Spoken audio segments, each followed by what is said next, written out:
2023 youth Congress പ്രവർത്തകനായ VS സുജിത്തിനെ police സ്റ്റേഷനിലിട്ട് മർദ്ദിക്കുന്നതിന്റെ ഒരു video ഇപ്പൊ പുറത്തു വന്നു. ഇപ്പൊ വൈറലായിക്കൊണ്ടിരിക്കുകയാണ്.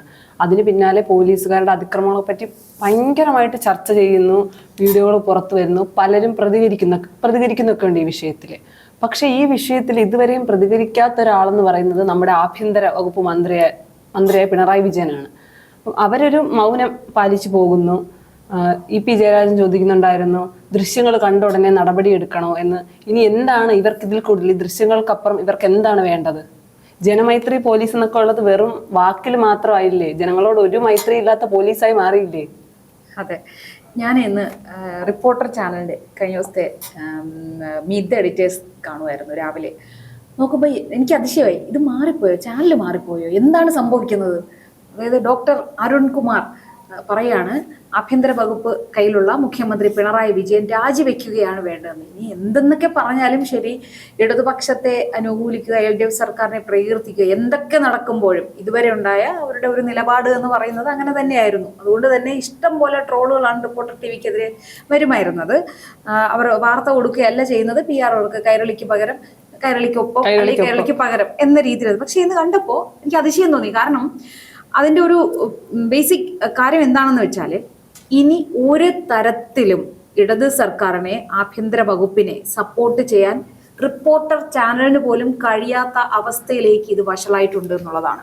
അതായത് ഈ കഴിഞ്ഞ 9 വർഷത്തിനിടെ 17 കസ്റ്റഡി മരണങ്ങൾ ഉണ്ടായിട്ടുണ്ട് എന്നാണ് ഇപ്പോൾ റിപ്പോർട്ടുകൾ സൂചിപ്പിക്കുന്നത്. അത് മാത്രമല്ല, പോലീസിന്റെ ഭാഗത്തു നിന്നുണ്ടായത് ജനങ്ങൾ പണ്ട് കാലത്തെ പോലെയല്ല, ഇപ്പോൾ ജനമൈത്രി പോലീസാണ്. സ്ത്രീകൾക്ക് friendly, woman friendly, child friendly എന്നൊക്കെ പറഞ്ഞിട്ട് ജനമൈത്രി പോലീസ് സ്റ്റേഷനിലാണ്. എൻ്റെ ഒരു അഭിപ്രായത്തിൽ പോലീസ് സ്റ്റേഷൻ എന്നും പോലീസ് വകുപ്പ് എന്ന് പറയുന്നതും പോലീസുകാരും എന്ന് പറയുന്നത് മറ്റേതൊരു സർക്കാർ ജീവനക്കാരെയും പോലെ ഒരു സർക്കാർ ഉദ്യോഗസ്ഥർ തന്നെയാണ്, ഒരു സർക്കാർ സ്ഥാപനം തന്നെയാണ് പോലീസ് സ്റ്റേഷൻ. ജനങ്ങൾക്കും അത് അങ്ങനെ തന്നെയാണ് ഫീൽ ചെയ്യേണ്ടത്, അല്ലേ? നമ്മൾ ഓരോ ആവശ്യത്തിനും നമ്മൾ ഓരോ ഓഫീസുകളിൽ പോകുന്നു, അതുപോലെ പോലീസ് സ്റ്റേഷനിൽ പോകേണ്ട ആവശ്യങ്ങൾക്ക് അവിടെ പോകുന്നത് ഏതൊരു പൗരനും ഏതൊരു ഓഫീസിലും ചെന്ന് കയറുന്നത് പോലെ ചെന്ന് കയറാൻ പറ്റുന്ന ഒരിടമായിരിക്കണം ഒരു പോലീസ് സ്റ്റേഷനും. എന്തെങ്കിലുമൊക്കെ അനുഭവിക്കുന്ന ബുദ്ധിമുട്ടുകൾ അതിന് പരാതി കൊടുക്കാനല്ലേ പോലീസ് സ്റ്റേഷനിൽ പോകുന്നത്. അപ്പൊ അവിടെ നിന്ന് കിട്ടേണ്ടത് എങ്ങനത്തെ ഒരു സമീപനമാണ് പൊതുജനത്തിന് കിട്ടേണ്ടത്? അപ്പൊ ഈ ജനമൈത്രി പോലീസ് സ്റ്റേഷൻ എന്ന് പറയുമ്പോൾ ജനങ്ങളോട് എങ്ങനെ പെരുമാറണം എന്ന രീതിയിൽ ഒരു ഗൈഡ് ലൈൻസ് ഉണ്ടാവുമല്ലോ. ഇനിയിപ്പോ ട്രെയിനിങ് പീരീഡിൽ അതും കൂടി പഠിപ്പിച്ചു വിടേണ്ടി വരും. അല്ല, അതെല്ലാം അവിടെ വേണ്ടത് തന്നെയാണ്. പക്ഷേ ഈ കാക്കി എന്ന് പറഞ്ഞാൽ എന്തോ ഒരു പ്രത്യേക അധികാരം കിട്ടി എന്നുള്ള ധാരണ ഒരു വിഭാഗം പോലീസുകാർക്കെങ്കിലും ഉണ്ട്.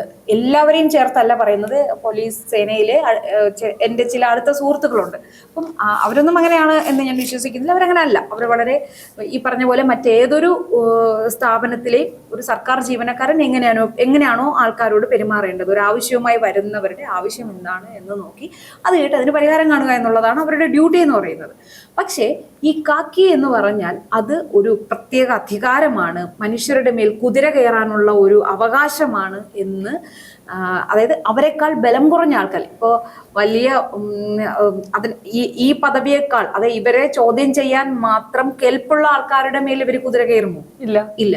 അപ്പോൾ അവരെക്കാൾ ഈ വീക്കായിട്ടുള്ള ആൾക്കാരുടെ മേൽ കുതിര കയറാനുള്ള ഒരു ലൈസൻസ് ആണ് ഈ യൂണിഫോം എന്ന് കരുതുന്ന കുറച്ചെങ്കിലും, എല്ലാവരെയും ചേർത്തല്ല പറയുന്നത്, വിരലിൽ എണ്ണാവുന്നവരായാൽ പോലും ഒരാളെങ്കിലും ആ സേനയിലുണ്ട് എങ്കിൽ അതിന്റെ ഉത്തരവാദിത്വം ഏറ്റെടുക്കാൻ ആഭ്യന്തര വകുപ്പ് കൈകാര്യം ചെയ്യുന്ന മുഖ്യമന്ത്രി തയ്യാറാവണമെന്നുള്ളതാണ്. ഇവിടെ എപ്പോഴും പലരും പറയുന്നത് അദ്ദേഹത്തിന്റെ പ്രതികരണമൊന്നും വന്നിട്ടില്ല. എന്തിനാണ് അദ്ദേഹം ഇത്രയും താമസം? അതിന്റെ ആവശ്യമില്ല. അദ്ദേഹം കൈയാളുന്നൊരു വകുപ്പാണ്. അതല്ലെങ്കിൽ ബന്ധപ്പെട്ട വകുപ്പ് മന്ത്രിയോട് ചോദിക്കാനും വിവരങ്ങൾ ശേഖരിക്കും അതിനുമാണ് ഈ സമയം എടുക്കുന്നത് എന്നെങ്കിലും പറയാം. ഇതല്ല, അത് അദ്ദേഹം നേരിട്ട് ഭരിക്കുന്ന ഒരു വകുപ്പാണ്. അപ്പൊ അദ്ദേഹം അതിന് ഉത്തരം പറഞ്ഞേ മതിയാവൂ. ഇത് ഇന്നലെ സംഭവിച്ചതാണോ?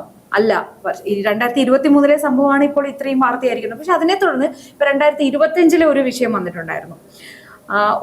ഒരു യുവാവിനെ ഒരു പ്രൈവറ്റ് ബസ് അത് പോവാൻ ലൈസൻസ്, ആ വഴിയിലൂടെ സർവീസ് നടത്താനുള്ള ലൈസൻസ് ഇല്ല. ആ വഴിയിലൂടെ വന്ന് ഒരു ബൈക്കിലെ ചെറുപ്പക്കാരനെ ഇടിച്ചിടുന്ന രീതിയിൽ, പ്രൈവറ്റ് ബസിന്റെ പാച്ചിൽ അറിയാലോ, ആ ഒരു സംഭവത്തിൽ ആ പയ്യൻ ഈ ബസ്സിനെ ചേസ് ചെയ്ത് വന്ന് സ്റ്റാൻഡിൽ വന്ന് ചോദ്യം ചെയ്തപ്പോൾ പോലീസ് ഇടപെട്ടിട്ട് ആ പയ്യനെ ക്രൂരമായി മർദ്ദിക്കുന്ന ദൃശ്യങ്ങളുണ്ടായിരുന്നു. ഇപ്പൊ ഇതെല്ലാം അപകടത്തിലായത് ഈ വിവരാവകാശം അത് വന്നതോടെയാണ് ഇവരെല്ലാം പെട്ടത്. ഈ CCTV ദൃശ്യങ്ങൾ കിട്ടിയതോടെയാണ് ഇതെല്ലാം പുറത്തറിഞ്ഞത്.